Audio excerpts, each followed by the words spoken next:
নমস্কার, নর্মদে হর শিবকুণ্ডা মা নর্মদাকে প্রণাম জানিয়ে শুরু করছি আজকের এই এপিসোড। আজকের এপিসোড ফাটাফাটি এপিসোড। 2024-25-26-এর এই অর্ধেকটা সময়, আড়াইটে বছর, আমি অন্তত প্রথমবার দেখছি ডাবল ধামাকা জোড়া লক্ষ্মী নারায়ণ যোগ, এবং এক মাসের মধ্যেই এই দুটি ধামাকা পাওয়া যাবে। মানে দুবার ধামাকা দেবে লক্ষ্মী এবং নারায়ণ যোগ। বুধ এবং শুক্র আপনাদের কোথায়? পঞ্চমে, আপনাদের ষষ্ঠে। বাকি যে 7টা গ্রহ, তারা কিন্তু কেউ মেলা দেখতে চলে যায়নি, মানে জিলিপি খেতে গিয়ে মেলা থেকে আর বাড়ি ফেরেনি, এমনটা কিন্তু নয়। আমাদের মাথার ভেতর সেই ক্যালকুলেশন আমরা রাখছি। সপ্তমে আপনাদের কেতু, রাশি বা লগ্নে সেক্ষেত্রে রাহু, এবং দ্বিতীয় ঘরে শনি রেবতী নক্ষত্রে।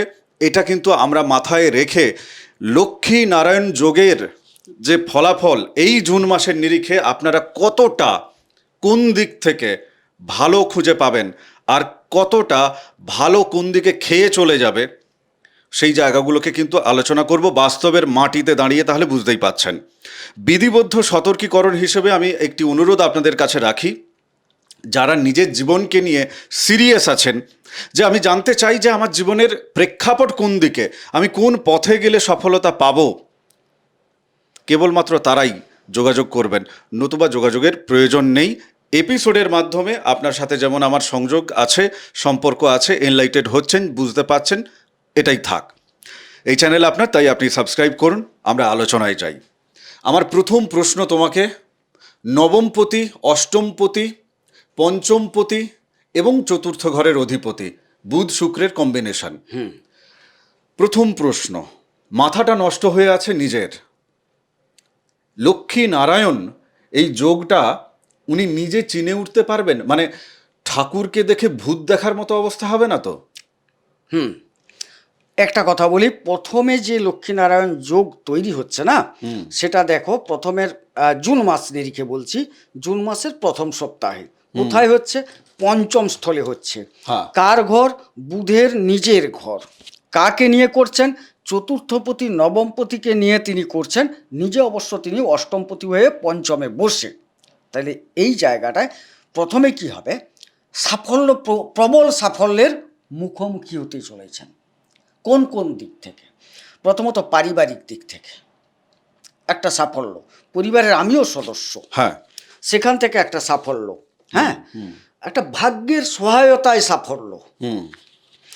উচ্চশিক্ষা, প্রেম, দীর্ঘদিন আটকে থাকা কোনো কর্মক্ষেত্রে প্রতিষ্ঠা ইত্যাদি ক্ষেত্র থেকে সাফল্য। যারা দীর্ঘদিন কোনো কোম্পানিতে জড়িয়ে আছেন, গুপ্ত চর্চা, গুপ্ত কর্মে জড়িয়ে আছেন, সেখান থেকেও একটা সাফল্যের মুখ দেখবেন। কবে দেখছেন? ওটা দেখছেন ফার্স্ট উইক। তারপর কি হলো না, এই গ্রহগুলি ক্রমান্বয়ে একে একে চলে এলো। সেকেন্ড যে ফেজটা তৈরি হলো, সেটা তৈরি হলো কোথায়? 24 তারিখ থেকে আবার একটা লক্ষ্মীনারায়ণ যোগ। সেই যোগটা দেখো ঠিক উল্টো জায়গায় চলে গেল। উল্টো জায়গায় কীরকম? চতুর্থপতি ষষ্ঠে, পঞ্চমপতি ষষ্ঠে, নবমপতি ষষ্ঠে, অষ্টমপতি ষষ্ঠে। তাইলে রিপু, ঋণ, রোগ, জ্বালা, শত্রুতা, মালি মোকদ্দমা, এই জায়গাগুলো তো সেখান থেকে চিন্তা করা হয়। তাইলে এই যে 24 থেকে 30 লক্ষ্মীনারায়ণ যোগ কদাপি কাহাকেও কুফল দান করে না। তাইলে যে সুফলটা দান করে, সেই সুফলটা কিন্তু অনেকটা স্লো হবে, এটা হবে, কুফল দান করবে না। আচ্ছা, তার মানে তুমি বলতে চাইছো যে লক্ষ্মী নারায়ণকে তিনি যখন একসাথে দেখছেন, কুম্ভ রাশি কুম্ভ লগ্নে জাতক জাতিকা, তিনি ভূত দেখছেন না, তিনি ঈশ্বরকে ঈশ্বর রূপেই তিনি দেখছেন। অবশ্যই ভালোকে ভালো রূপেই তিনি দেখছেন। এবং এই ভালো হওয়ার পিছনে অনেকগুলো যুক্তি আছে। শুধু শুক্র চতুর্থ থেকে ষষ্ঠে ঢুকে গেল, পারিবারিকভাবে ঋণ, রোগ, শত্রুতা তৈরি হওয়ার কথা। কিন্তু সাথে বুধ, তার মানে একটা যোগ নিয়ে গেল। কথাটা বুঝলে তো? যার জন্য এইটা এতটা খারাপ রূপ নেবে না এই সময়কালের জন্য। আরও একটা ভালো জিনিস ঘটেছে, ষষ্ঠে বৃহস্পতির মতো গ্রহকে পাওয়ার সুবাদে, একটা শুভ গ্রহের সান্নিধ্য পাওয়ার সুবাদে যে পরিমাণ খারাপ হওয়ার কথা, ততটা খারাপ যাবে না। একেবারে সরাসরি প্রশ্ন তোমার কাছে আমি রাখি, আমরা যদি কর্ম না করি তাহলে আমাদের কাছে ফল কি করে আসবে, তাই না? তাহলে কর্মক্ষেত্রে বৃহস্পতির যে দৃষ্টিটি আছে এবং একই সাথে এনাদের আমি যদি দেখি উপার্জন ক্ষেত্রে যে বুধ এবং শুক্রের সপ্তম দৃষ্টি আছে, তাহলে কর্ম থেকে উপার্জন সাধন চলছে। কিন্তু প্রশ্ন হচ্ছে লগ্নাধিপতি বা রাশির অধিপতি শনি তিনি রেবতী নক্ষত্রের দ্বিতীয় ঘরে বসে আছেন। তো এই কম্বিনেশন থেকে যদি দেখি তাহলে কর্ম করে উপার্জন হলো, সঞ্চয়ের জায়গায় শনি ওনাকে কতটা জায়গা ছাড়ছে, কতটা উনি সঞ্চয় করছেন, নাকি রাহু থাকার ফলে উনি ওনার যে উপার্জিত অর্থ তাকে অতিরিক্ত সঞ্চয়ের লোভে 12টা বাজাচ্ছেন। আচ্ছা, উপার্জন প্রথমে হচ্ছে আমাকে দুটো জিনিস এখানে দেখতে হবে। কর্ম থেকে একটা ভালো ফল পাচ্ছেন, উপার্জন হচ্ছে, কিন্তু ঘটনা হচ্ছে সঙ্গে সঙ্গে ষষ্ঠ থেকে দ্বাদশে সপ্তম দৃষ্টি আছে, কিছুটা ব্যয় হবে। যে ব্যয়টা মূলত ঘটবে কিভাবে না, রাহু কিছু জিনিস কেনাকাটা করাবেন, কিছুটা চিকিৎসার ব্যয়, কিছুটা আইনি জটিলতার ব্যয়, এগুলো কিন্তু নিষ্পত্তিরও সম্ভাবনা আছে, যার জন্যই ব্যয়গুলো হয়ে যাবে। ব্যয় হওয়ার পরে যেটুকু সঞ্চয় দাঁড়াবে অবশ্যই কিঞ্চিৎ সঞ্চয়, কিন্তু তুলনামূলকভাবে ততটা নয়। এই কারণে না দ্বাদশপতি শনি তিনি কিন্তু সঞ্চয়স্থলে, এটা আগে ভাবতে হবে। আবার লগ্ন বা রাশিপতি শনিও সঞ্চয়স্থলে, মানে চেষ্টাও থাকবে সঞ্চয়ের বা উপার্জনের, যাই হোক সঞ্চয়ের চেষ্টা করবেন, আর বাকি কর্মপক্ষ থেকে একটা উপার্জন হয়ে যাবে। কিন্তু রাহু তার কর্মপ্রক্রিয়ার দ্বারা সেই সঞ্চয়টাকে কিছুটা নষ্ট করবেন, কিছুটা রোগ ব্যাধি আইন ইত্যাদির কারণে যাবে, কিন্তু সঞ্চয় যোগ একটা ক্ষীণ হলেও দেখা যাচ্ছে। আচ্ছা, বেশ। তুমি তোমার জন্য একটা প্রশ্ন দিয়ে রাখি আমি। তুমি মোটামুটি এনাদের ব্যবসায়িকভাবে এই লক্ষ্মীনারায়ণ যোগের ফল উনি কিভাবে নিজের জীবনে নিয়ে আসতে পারবেন নিজে থেকে, এর একটা রূপরেখা তুমি চিন্তা ভাবনা করো। আমি ছোট্ট একটা কানেক্টিং ওয়ার্ড আমাকে এখানে দিতে হবে। দেখুন, সোজা কথা সোজাভাবে বলা ভালো। আপনাদের মধ্যে এখন একটা ট্রান্সফরমেশনের পিরিয়ড চলছে, মানে নিজেকে ধৌতিকরণ চলছে, শুদ্ধিকরণ চলছে, পিউরিফিকেশন চলছে, নিজেকে পরিবর্তন করা চলছে, বা কেউ জোর করে আপনার গা ধুইয়ে দিচ্ছে, এমন অবস্থা আপনি পেতে পারেন। কেমন ঘটনা হচ্ছে যে আপনাদের এই যে পিউরিফিকেশন, এই যে নিজেকে শুদ্ধিকরণ করা, হ্যাঁ, এই জায়গায় যদি আপনি নিজে বাধা প্রদান করেন তাহলে কিন্তু এই লক্ষ্মী নারায়ণ যোগ আপনাকে কিন্তু ভালো ফল তিনি কিন্তু দেবেন বলে আমার অন্তত মনে হচ্ছে না। নিজের কাছে সৎ হওয়া, নিজের কাছে ঝাড়াই বাছাই করা, আত্ম উপলব্ধি করা, এই জায়গাটা কিন্তু লক্ষ্মী নারায়ণ যোগ আপনার আর্থিক যে ধনসম্পত্তি সেটা দেবে, তার পাশাপাশি জ্ঞান, তার পাশাপাশি আপনার যে কথাবার্তা, তার পাশাপাশি আপনার যে জীবন দর্শন, তাকেও কিন্তু জাগরিত করছে। আমার মনে হয় এই যে পুঁজিটা, এটা আপনাকে দীর্ঘকালীন পথ চলতে একটা ইন্ধন হিসেবে সাহায্য করবে। বাকি তোমার প্রশ্ন যেটা ছিল। আচ্ছা, প্রশ্ন বলতে ব্যবসায়িক ক্ষেত্রে ওনারা দীর্ঘদিন যারা ঋণ নেবেন বলে ভাবছিলেন, আমি একটা ঋণ চাইছি, সেই একটা মোটা ঋণ পাওয়ার সম্ভাবনা আমি দেখতে পাচ্ছি। বেশ। আবার উপার্জন স্থল থেকে, ব্যবসাও তো একটা উপার্জন ক্ষেত্র, উপার্জন স্থল থেকে একটা শত্রুতা আমি অনুভব করতে পারছি। তবে এই যে সময়কালটা যেটা বললাম যে ঘটবে, এগুলো তো ঘটতে যাচ্ছে, তাইলে লক্ষ্মীনারায়ণ কি সুফল দিচ্ছে? লক্ষ্মীনারায়ণ যে সময়কালটাই হচ্ছে 24 থেকে 30 ষষ্ঠ ঘরে, এই সময়কালে তিনি শত্রু বিজয় করতে পারবেন। এই যে ঋণটা হবে হবে হবে হবে আটকে যাচ্ছে, এই সময়কালটায় সেই ঋণ প্রাপ্তি যোগটা ঘটে যাবে। লোন পেতে পারে। লোন বলতে খুচরা লোন নয়, পাবলিক লোন নয়, বড় অ্যামাউন্টের জন্য যারা অপেক্ষা করে আছেন, সেই জায়গাটাই পেয়ে যেতে পারে। দীর্ঘদিন একটা রোগ ভোগ চলছে, শত্রুতা চলছে, হ্যাঁ, সেই জায়গাটায় এই লক্ষ্মীনারায়ণের যে পিরিয়ডটা একটা সুফল দিয়ে যাবে। সেই সময়কালটায় আপনি যদি চেষ্টা করেন, আলোচনা হোক, অন্য কোনো কারণ হোক, শত্রু দমন করে দিতে পারেন। আপনার সেই জায়গায় চিকিৎসার ক্ষেত্রে সঠিক দিশা খুঁজে পেয়ে যেতে পারেন। আমি একটা কথা বলছিলাম যে লক্ষ্মীনারায়ণ যোগ কদাপি কাহাকেও কুফল দান করে না। তাইলে এই সময়কালটায় তিনি হয়তো বিরাট সুফল দিতে পারবেন না ষষ্ঠ ঘরে যেহেতু, কিন্তু কুফলটাকে হ্রাস করবেন কিঞ্চিত সুফলটা প্রদান করার চেষ্টা করার সুবাদে চিকিৎসার সূত্রটা খুঁজে পাবেন, সঠিক ডাক্তারটা পাবেন। আবার সুফল পাওয়ার যোগ আছে যারা উপার্জনের চিকিৎসা সংক্রান্ত উপার্জন করেন, ডাক্তারি পেশায় যারা হ্যাঁ, আছে সে তারা পাবেন যথেষ্ট। যারা শিক্ষকতার সাথে যুক্ত আছেন বর্তমান, আমি কিছু না হলেও প্রাইভেট সেক্টরেও তো বলতে পারি কিছু শিক্ষক আছেন তো, হ্যাঁ। যারা গান বাজনারেও তো শিক্ষকতা করেন, হ্যাঁ সেই জায়গায়ও একটা ভালো যোগ আছে। হ্যাঁ, না তোমার কিছু বলার আছে? না বলো তুমি। দেখো, আমার যেটা মনে হচ্ছে, যেটা বারবার যেটা আমার মনে হচ্ছে যে, মানে ধরো তুমি বাড়িতেই আছো, বাড়িতেই অনেক প্রকারের রান্না বান্না চলছে, ঠিক আছে, তোমারই পছন্দের অনেক কিছু উপাদান আর কি, খাদ্যবস্তু, সেগুলো নির্মাণ চলছে, বানানো চলছে, প্রক্রিয়া চলছে। এবার তুমি নিজে তোমার নিজের রুমের ভেতরে তুমি নিজেই একটা মগজমারি কিছু করে তুমি নিজেই নিজেকে আটকে রেখেছো, ঠিক আছে, মানে সকাল থেকে রাত হয়ে গেল, তুমি তোমার নিজের রুম থেকে তুমি আর বেরোচ্ছ না। ওদিকে প্রচুর আত্মীয় স্বজন এলো, পাড়ার লোকজন এলো, সবাই খেয়ে দিয়ে চলে গেল, তুমি যখন বেরোচ্ছ তখন রাত্রি 10টা বাজে। দুপুরবেলা যে রান্নাটা হয়েছিল সেটা এই গরমের চোটে তখন বাসি হয়ে গেছে, টক লাগছে, তুমি তখন বেরিয়ে টক খাবারটা খেতে গিয়ে বলছো কি রান্না করেছো। ঠিক আছে, ব্যাপারটা হচ্ছে যেন এইরকমই হওয়ার যে জায়গাটা, কেননা জুন মাসের যে তুমি সেকেন্ড উইকের মানে লাস্ট উইকের কথা বলছো, যে লাস্ট উইকে গিয়ে ইনি ফসল পাবেন, জুনের প্রথম সপ্তাহেতেও ফসল পাবেন, পুরো সময়টাতে ইনি ফসল তুলতে পারবেন, কেমন।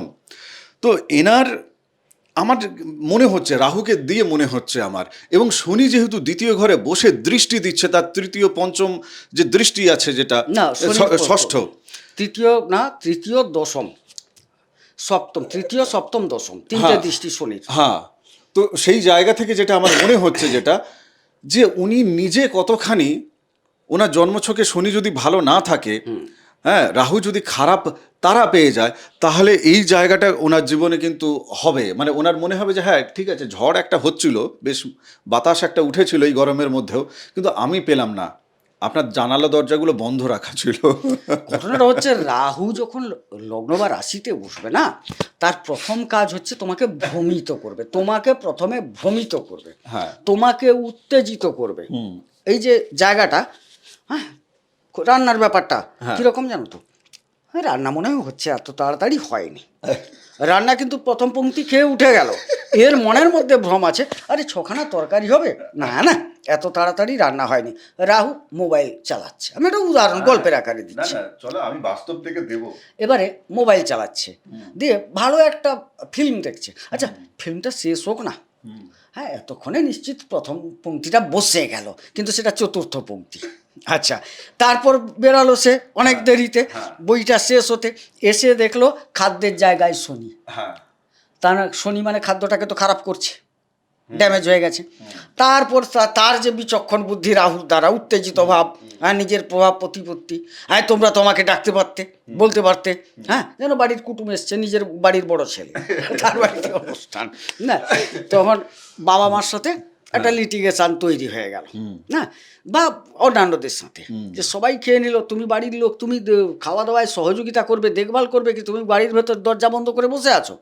খুব স্পেসিফিকভাবে গোবিন্দদা যদি এই ক্ষেত্রে বলি আর কি, কর্মক্ষেত্রে পুরনো জায়গা থেকে যে ডাক আপনার কাছে আসছে, বা আপনি নিজেকে ভাবছেন যে আমি এই জায়গায় গেলে কিন্তু আমার কর্মপ্রাপ্তির জায়গাগুলো আছে, সফলতা আছে, এই প্রজেক্টগুলো ধরলে কিন্তু আমার হবে, বা আমি আমার কর্মক্ষেত্রে এই নিরিখে আমি কাজ করি, সেক্ষেত্রে আমি বসের সুনজরে আসব, আপনি সেই সুনজরটাকে কিন্তু এড়িয়ে কুনজরের দিকে যাচ্ছেন, বিকজ অফ ওই ঘরে বসে আছেন, ওদিকে পংক্তির পর পংক্তি খেয়ে চলে গেল, আপনি যখন রাত্রিবেলা বেরোলেন তখন টকটক গন্ধ বেরোচ্ছে আর কি, ব্যাপারটা হচ্ছে এইভাবে তৈরি হচ্ছে, সেই সম্ভাবনাটাও আছে। আমি কর্মক্ষেত্রে যেরকম কর্মের কিছু কিছু প্রাপ্তির যোগ দেখছি না, কর্মক্ষেত্রে উপার্জন ক্ষেত্রে শত্রুতাও দেখতে পাচ্ছি, কেবলমাত্র আমি ভাগ্য ভালো ওনাদের এই জায়গায় লক্ষ্মীনারায়ণ যোগ হচ্ছে, হ্যাঁ এখন ওনাদের সুফল, মানে এই সময়কালটা আপাতত বড় ধরনের ধাক্কা থেকে এই লক্ষ্মীনারায়ণ যোগ রক্ষা করছে, এটুকু বলতে পারি। মানে যে চরম ভালোটা পাওয়ার কথা পঞ্চমের জায়গায় থেকে, সেটিও হাত থেকে বেরিয়ে যাবে, খারাপ যে ইনসিডেন্টগুলো হওয়ার কথা, যেটা এর আগে পর্যন্ত হচ্ছিল মগজমারি, একটু মগজমারি কমলো, বাট বজায় থাকছে। একটা বার্তা কিন্তু আমাদের দর্শকদের দেওয়া হয়নি, কি? অনেকগুলো আমরা এপিসোড করে গেলাম, কি প্রথমত আপনাদের কুণ্ডলিতে যেখানে লক্ষ্মীনারায়ণ যোগ আছে, হ্যাঁ গোচরে যখন লক্ষ্মীনারায়ণ যোগ তৈরি হয়ে যাচ্ছে না, ওই জায়গায় লক্ষ্মীনারায়ণ যোগ কিন্তু অ্যাক্টিভ হবে। হ্যাঁ, সেটা তো হবে না, এই কথা আমরা বলেছি, এর আগের অনেক এপিসোডে বলেছি। আপনারা প্রত্যেক কটা এপিসোড দেখুন, আপনাদের রাশি লগ্ন না হলেও দেখুন, আলোচনার জায়গা থেকে ক্ল্যারিটি পাবেন আপনারা। দেখো, একটা জায়গায় আমি যে জায়গায় তোমার কাছে এখন প্রশ্ন নিয়ে আসতে চাইছি, এনাদের তোমার যোগাযোগের জায়গাটাই যদি দেখি, হ্যাঁ, যোগাযোগের জায়গায় মঙ্গল তিনি কিন্তু শক্তিশালী অবস্থায় তিনি আছেন। অবশ্যই আছেন। তাহলে যোগাযোগের জায়গা থেকে যদি দেখি যে এনাদের শত্রু দমন, শত্রু বিজয়, বা জীবনে প্রতিষ্ঠা পাওয়া, বা প্রেম সম্পর্কের জায়গা ইত্যাদি ইত্যাদি, বা কর্মের জায়গায়, এই সমস্ত জায়গাগুলোকে কেন্দ্র করে সার্বিকভাবে তোমার কাছে যদি আমি একটা প্রশ্ন রাখি, যে এনাদের এই জুন মাসে লক্ষ্মী নারায়ণ যোগের ফসল নিজেদের জীবনে তুলে ফেলার জন্য কি কি দিকে অতিরিক্ত সচেতনতার সাথে কেমন কেমন পদক্ষেপ গ্রহণ করা উচিত, কেননা একজন জ্যোতিষী হিসাবে এই সিদ্ধান্ত তোমার ওনাদের কাছে রাখা দরকার। প্রথমেই বলে রাখি, প্রথম উইক খুব একটা খারাপ যাবে না। একটা ছোট্ট পাঠ ছেড়ে গেছি। হ্যাঁ, বলো। তুমি নক্ষত্রের জায়গা থেকে একটু বলো। হ্যাঁ, মানে কোন কোন নক্ষত্রের ব্যক্তি কিরকম ভাবে এই দৃষ্টিটা রাখবে। আচ্ছা, প্রথমেই বলে রাখি, যারা ধনিষ্ঠা নক্ষত্রে জন্মগ্রহণ করেছেন তাদের ক্ষেত্রে বলছি যে দেখুন, আইনি জটিলতা, আইনি ক্ষেত্র, রোগের ক্ষেত্র, এগুলো কিন্তু আপনাকে একটু সমস্যায় ফেলবে। কখন ফেলবে?